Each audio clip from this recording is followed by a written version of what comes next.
G'day everyone, welcome back. So it's been a slow couple days of late. So it's Monday, so the weekend was a bit slow. What happened? Essentially, we moved into F block, which is the big one that we clayed a while ago. And because we clayed it, we had to go into barley. So it's been barley, wheat, barley. Anyway, that caused a bit of issues for George because it was just long stubble and deep sand. So it slowed him right down.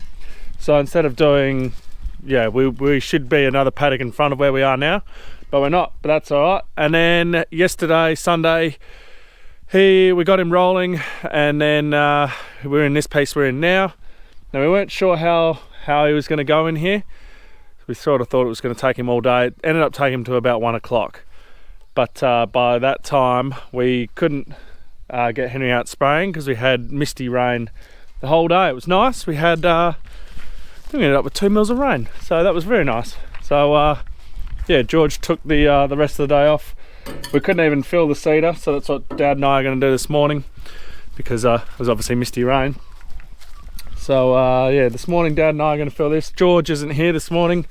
He's got his day off. He's going to go to town, do some shopping, because Henry and I had Saturday off and Dad had yesterday off, and essentially Henry and I had yesterday off as well. So it's time for George to have his time off, so he's not getting burnt out. So let's check the oil and get into it.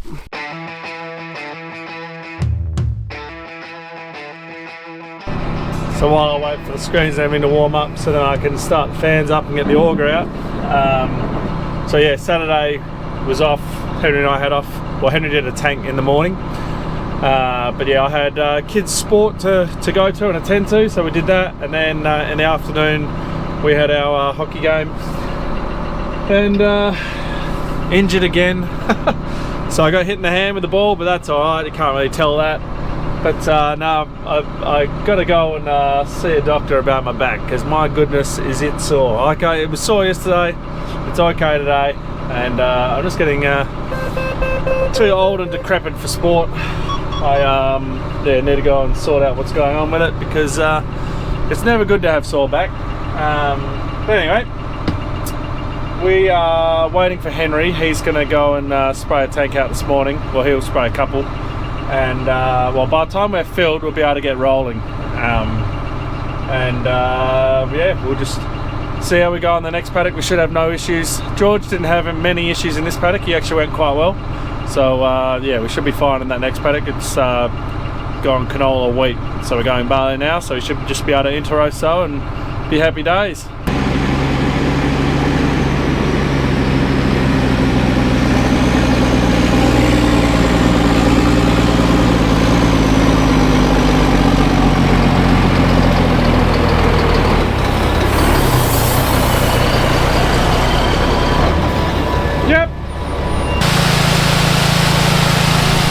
We're underway.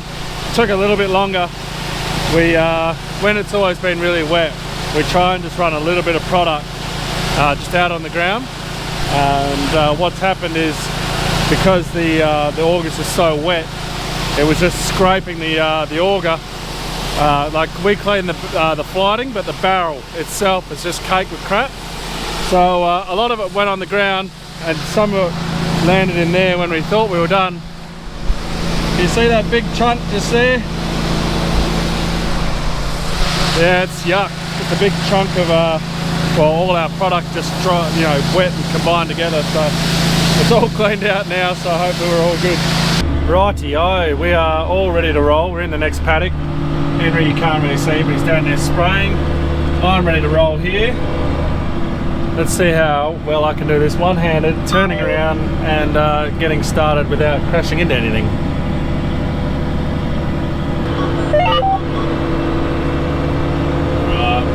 Online, ready to roll. Just wait till we're straight. Okay. Fans, everything are going. We're blue. Time's down.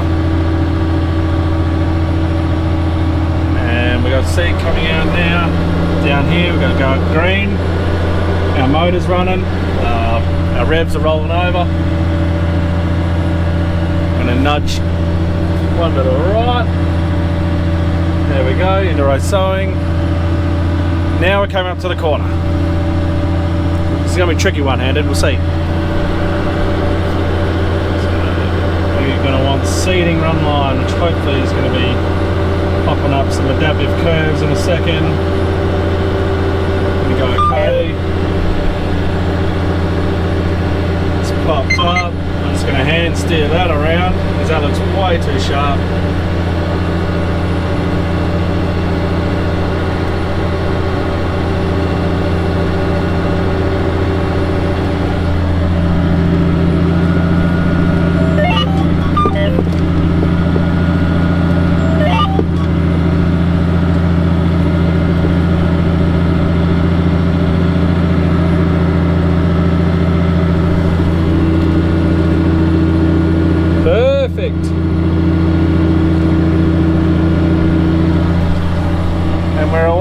Very handy having adaptive curves all set, ready to roll in these paddocks. Just makes it so much easier for the drivers, especially come night time. You know, someone who hasn't been in these paddocks before, night time, you just hop on, you've got your adaptive curves going around, and you're all sorted. You don't need to worry about when do I need to turn, what's the paddock look like. So yeah, no, much better, much nicer.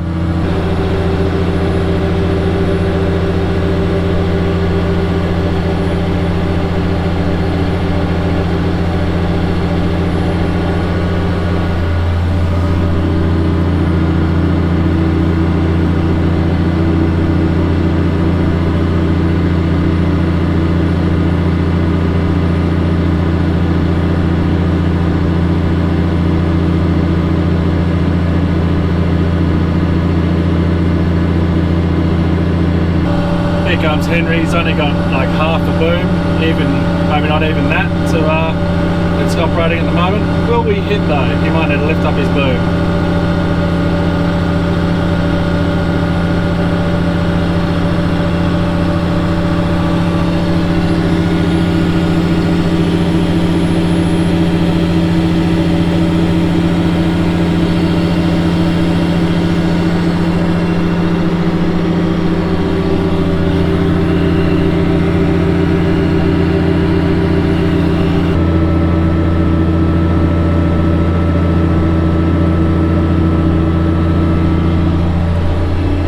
Always pretty cool when you're seating alongside the pines. It's it's a different scenery than what we're normally used to. You know, we don't have big trees around here, so you might wonder, what are the pines, why have we got them?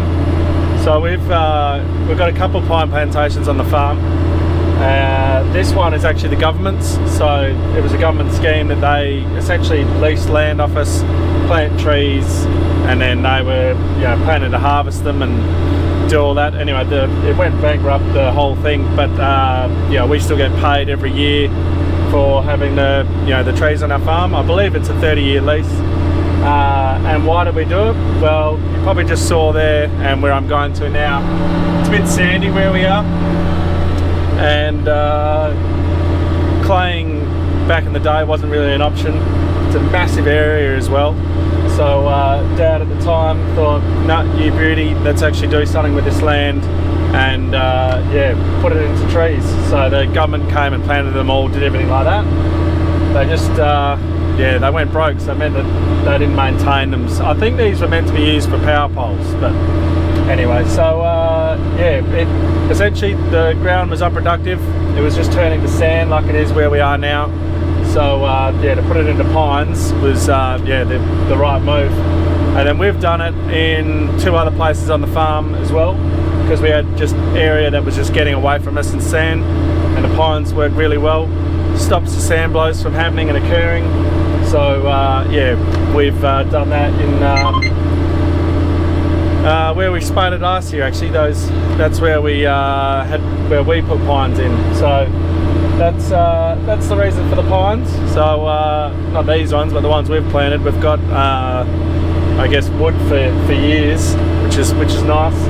Pine isn't the best wood for burning, but hey, if you've got wood to burn, then yeah, you may as well use it. But you can see here, we're in a nice sandy spot.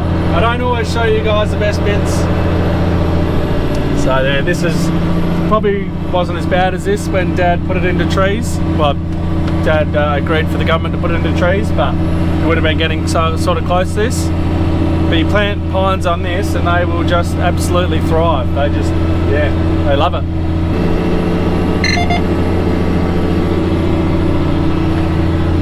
I know it's sand and it's unproductive country, but it is very satisfying to seed. You know, it's like a Zen sand garden, you know. You've got your little rake and you're raking the sand in nice neat patterns.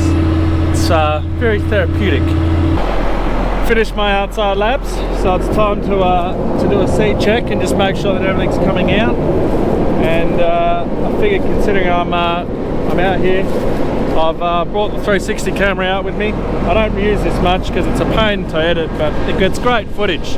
So I figured, why not? I'll chuck it up on the bar somewhere here and get some 360 footage for you guys.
Well, we're just ticking away nicely. We're in, this is a sandy paddock, so we're able to just cruise along at about 8.8 k's an hour. Tines aren't jittering at all. We're yeah, just setting in nicely. So yeah, it's good. We're able to cover some hectares like this. So I don't know if I've explained everything that goes on in this cab. So I'll give you a quick brief overview. Up top here you got the case screen, so that's just giving us our gears, our revs, our speed, fuel, oil and water temp. This one here is our John Deere screen, so that's just controlling steering.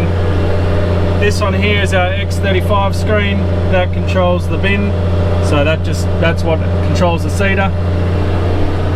This is the Case Pro 500, I think is what they call that, I can't remember. Now that's just controlling the case, all your hydraulics, everything like that. If we had case steering, whatever you use, you can do that through here. There's maps and things on here, but we don't have that. Up here, this is just our cameras for the bin. This here is our packing pressure, so we control tying up, tying down, packing pressure. So we sit between 1250 and 1750 PSI, and we just do that to ramp it up, and that to ramp it down. And then this one here, this is our bin controls. Kind of redundant because you can turn your bins on and off down on the screen, but yeah, you got it there as well. So yeah, that's what goes on in the cab here. Now the video about all the asking about stubble crunches and getting you guys to comment. Thank you very much everyone who commented back on that, and I enjoyed reading everything that you guys put forward. But I thought that I'd address a few things that were mentioned, and quite a few times I mentioned. The first one is burning. Now burning, yes we can burn, we're allowed to burn. Sometimes it has to be under permit, sometimes it's open season. But burning we don't like to do for two reasons. One, you're losing your organic matter, so your stubble is just going away, which you don't want. And the second is we've been burnt before doing it. So what we did was we couldn't get through the paddock, we burnt it, and what it did was two things. It made it so the paddock didn't have any moisture because we did an absolutely amazing job and just fried it. There was absolutely nothing left of the paddock. And the second, it was a really windy year. So every time we had that little canola germinating, the wind would come, it would blow the topsoil. The topsoil would basically just eat away the plant, the canola, and we never got an established germination. In fact, we never got a germination. So we ended up having to go back and reseed that, and we reseeded that to barley. So yeah, that was a nightmare. So ever since then, we try not to burn at all, and we haven't actually. So that's on burning. The other one that was mentioned a lot was a Kelly chain. Now, yes, they work very, very well, but in our soil and situation, it's just too aggressive. You know, you're really turning the soil over. Same with a few people mentioned offset discs and things like that. And the reason that we want to steer away from that is we don't want to do tillage, and yeah, when we have a year like this year, it's really dry to start off with. You just end up making your paddocks like concrete when you're trying to get into them. So yeah, it's an absolute nightmare. So things like stubble crunchers, trash cutters, things like that is what I would be looking into, something like that. We haven't obviously gone, well, we won't go that way just yet. We'll sign on to a new bar. We'll see how that new bar goes, and then we might hire something like a stubble cruncher, like a Mandaco stubble cruncher, something like that. See how that goes. If we like it and we see that it's doing the good job, then yeah, we will continue. Well, we might purchase one. I know that stubble crunchers work fantastic, like amazing in canola. For cereal stubbles, barley stubbles, it's hit and miss. So I am a little hesitant on that, but yeah, we'll just see what happens. We'll see what next year brings. Well, actually it'll be the year after. Next year we will have a lot of stubble blocks with a new machine, because it won't line up to this stubble exactly. But yeah, we'll see how we go. So that's where we're at the moment with that. But thank you everyone who commented on that. Yeah, it's really helpful to read what everyone had suggested. So thanks.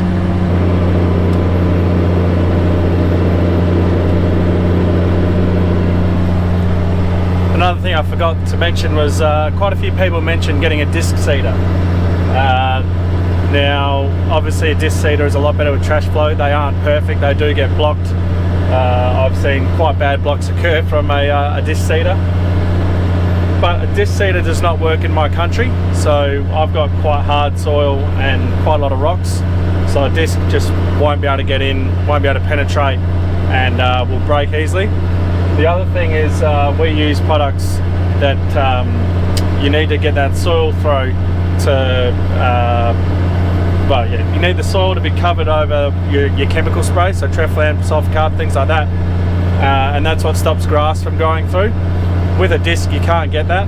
Now our paddocks are pretty clean, we don't have a lot of ryegrass pressure, but that's, I'm going to put it down to most due to the way that our chemical system works. And tines, they do a great job at throwing the soil, and yeah, so that's why I didn't even bother looking at a disc system, because yeah, it's not for us, it wouldn't work. So would work for others, but just not for me. Alright, so it's been a little bit. George is obviously on the seeder now. Dad and George actually just finished doing a fill. We're going to go down in a second, go and calibrate that, because he said that the seed seemed like it was a bit much than what it should have been. Anyway, we're here with Henry now. What we've got Will, so my uncle, but my neighbour right next door. He's got canola germinated on that side. The wind is going from the east all week, so we need to spray over there. We have to, but we don't want to kill his crop at all. So this morning we lit tyres, and yeah, it was just drifting straight across, so we weren't going to do that. But now we do need to get it sprayed. Our wind has calmed down now, it's actually pretty nice. So what we're going to do on here, we've got very coarse nozzles. We need them for our ester come summer spray. So what we're doing is we're just going to switch all of our nozzles now to our very coarse nozzles. Then we're just going to do a flush through just to check to make sure that none of them are blocked. Then Henry will go over and we'll go on that headland there, and we'll reduce our pressure. The brilliant thing about this sprayer, you reduce your pressure so you've got really big droplet size and no drift. And yeah, we'll get that sprayed over there with hopefully no damage to a delicate crop on the other side. So we're just switching them all around to they're an 05. They're these things here, 05, and it's got a double stream on it. And yeah, we obviously need to make sure that they're not blocked, because Henry hasn't used them for a little bit, so they're going to have, you know, dust and stuff in them.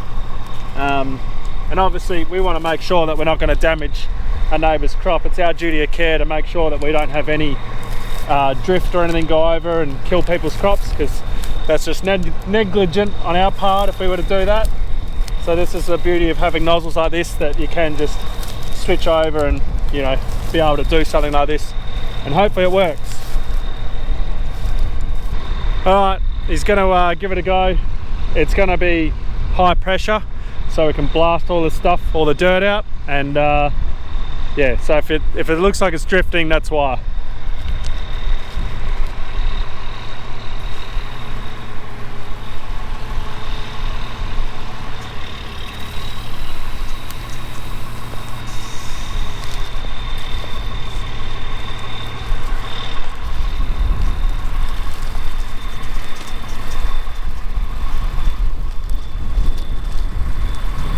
That actually looks pretty good to me. I think it's all clear. We're going to give it a go. So what you saw there was the first little initial part. That was 6 bar at 22 k's an hour simulated speed. He then dropped his simulated speed to 5 k's an hour and still at 6 bar. So you could see we did have some drift coming off that. You're going to get that at a high nozzle, a high pressure. He's going to come up here. We're going to give it a go, just do a tiny little bit at 2 bar and about 10 k's an hour driving, and we'll just see what that looks like. And I'm hoping it should look good. I was wrong, I thought it was canola, but it's actually barley that he's got up. Not sure if you guys will be able to see, but it's green there. So he's got barley up. There's canola up in the other paddock on the other side, but that one we've already seeded, so that one's all right. It's this one we've got to worry about.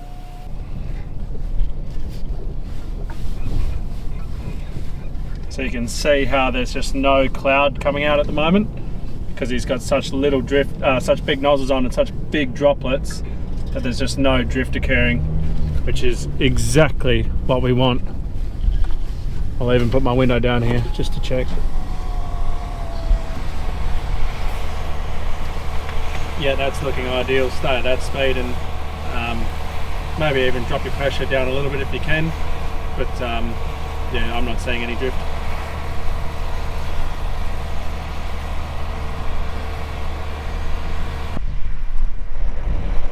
So Henry's done his lap.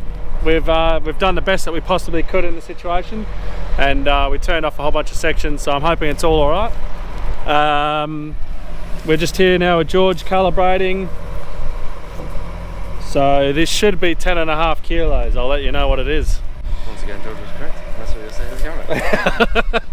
So George was correct. There you go, George. That was meant to be 10.5 kilos, and we only got 8.9. So that was 15% out. This is why I hate this bin. Anyway, we will keep calibrating until we're good.